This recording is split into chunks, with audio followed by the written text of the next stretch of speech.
Penelope the Purple Puppy. Bedtime story. Penelope the Purple Puppy woke up one morning. The air was cool. There was a breeze coming in. She could smell the cooler air on the wind.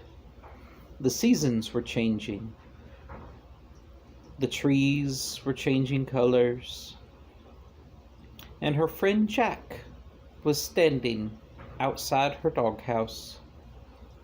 Jack was a rabbit of white with brown spots, and he loved to chase and play hide and seek and tag with Penelope. And so they decided to go out this morning into the nice cool breeze.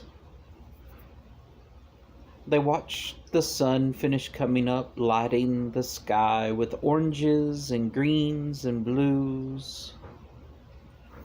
And then they went further down into the farm, saying hello to whatever animals were awake this morning. And Jack hopped around Penelope in circles when she didn't walk fast enough.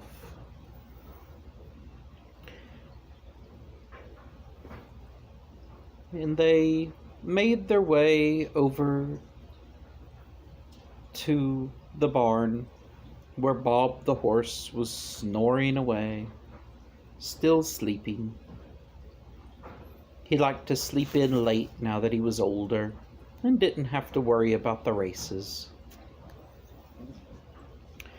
Jack told Penelope that they should play hide and seek while all the other animals were sleeping, and the farm had plenty of great hiding spots.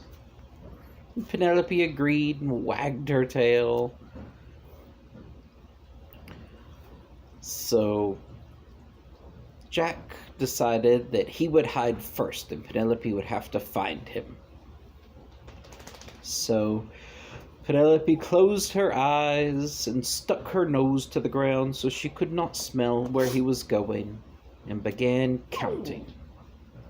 1, 2, 3, 4. While Penelope was counting, Jack bounded off into the farm, trying to find somewhere good to hide that Penelope couldn't see him or smell him. So he ran around the farm, looking for a good spot. And he looked at the chicken coop and decided he did not want a bunch of angry chickens waking up and seeing him inside their house. So then he ran over into the pasture. There wasn't anywhere to hide. The farmer had just mowed the pasture and all the grass was too short to hide in. Then he turned around and seen it. The perfect place to hide. And he bounded over and got himself all covered up and hidden.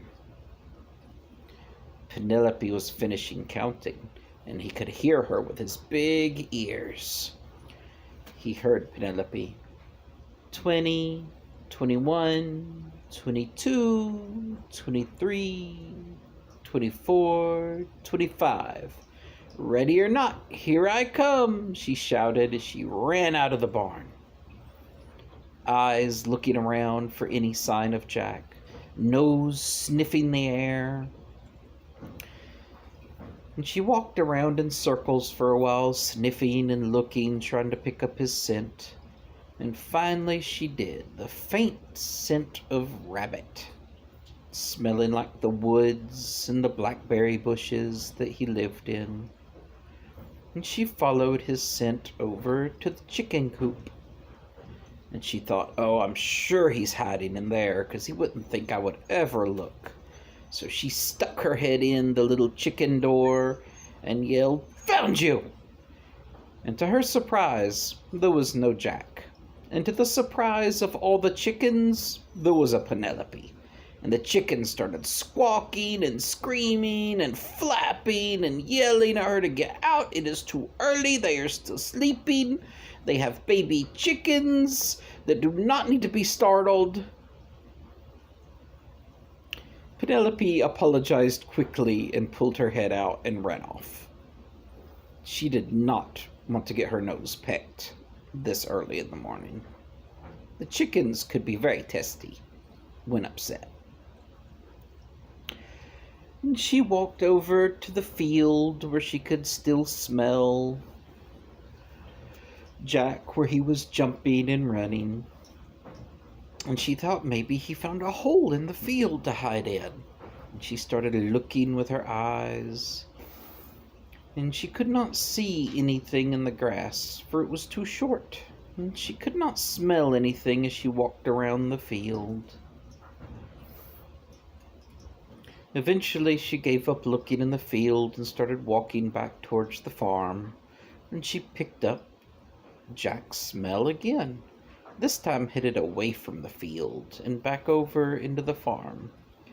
And she walked in that direction, nose held high in the air, sniffing, and then nose held right up against the ground, sniffing, making sure not to lose his trail.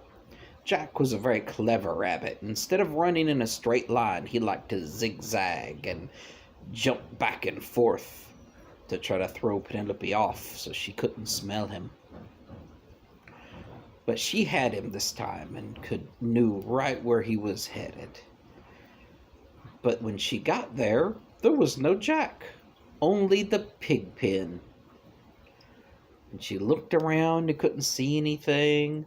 She saw a couple of large pigs, and Tobias the pig was laying there in the mud snoring.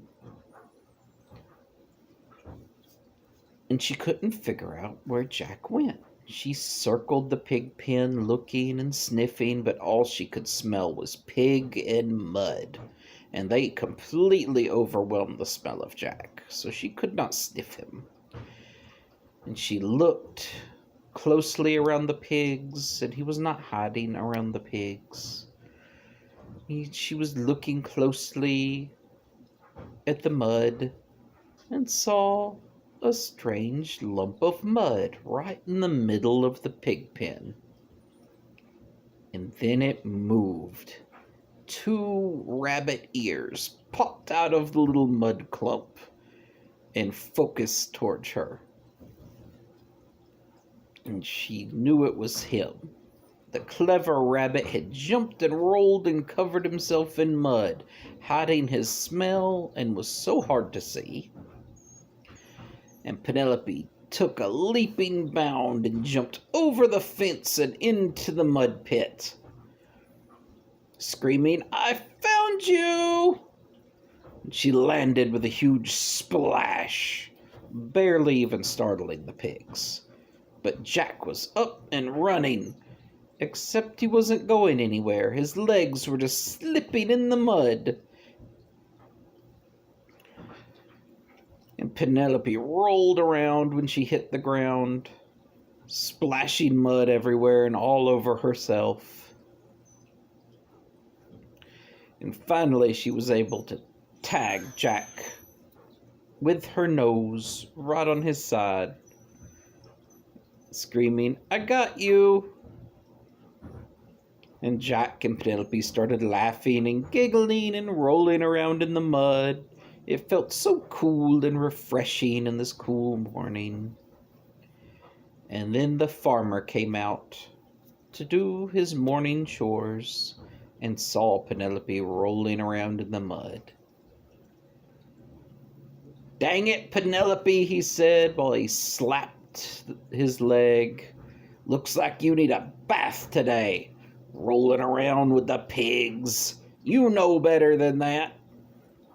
So the farmer put on his galoshes and waded out into the mud. He helped Penelope get out of the thick, sticky, slippery mud and walked her over to the large tub he had that he used for watering various animals, washing various things, and bathing Penelope. He got Penelope in the tub and started hosing her off with a water hose until most of the thicker mud was off of her and she was finally starting to turn purple again, because there was so much mud on her that You couldn't even see her thick purple fur. It was all just brown and clumped, like some kind of mud monster. Once the thickest bits of mud were washed away, the farmer filled the tub up with water and covered Penelope in soap and started scrubbing. He used his hands at first to break up what was left of the mud in her fur and dilute it and wash it away. The water began to turn brown and smell like dirt and mud. Penelope stood, enjoying getting petted and scrubbed and rubbed. Penelope enjoyed bath time very much because she got all the attention from the farmer. And she enjoyed it whenever the farmer would scratch behind her ears and massage across her ribs. He was very thorough in checking for any mud and ticks and briars. And he would dispose of any of them if he found them. And he had a brush, and Penelope loved it when the farmer used his little scrub brush. He started at the top of her head and would scrub in little circles all the way down to her tail, and then go back up to around her ears and scrub all the way down until he had scrubbed every inch of her, getting her nice and clean. And he would rinse her off just as thoroughly. And then once she was out, he wrapped her in a towel and scrubbed her dry, scruffling and cuddling her until all the water was gone. And then he'd get a brush, the same brush he used for the horses, and he would brush Penelope's hair until it was shiny and straight with no tangles. He gave Penelope a good pat on the head, told her she was a good girl for getting a bath and not running away, and told her to stay out of the pig pen. The farmer then went on to do his chores for the morning, and Penelope wondered how Jack got clean after his rolling around in the mud. He didn't have a farmer to help clean him, and he was very covered in mud. She thought maybe she would ask him the next time she saw him. Penelope went out and helped her dad wrangle the sheep. He was teaching her how to make sure the sheep stayed all together and didn't wander off. It was a very important job on the farm. And she enjoyed going out and spending time with her dad and having him teach her how to keep the sheep in order and how to talk to the sheep without being mean, but get the sheep to listen with polite words. And that was Penelope's day. The end.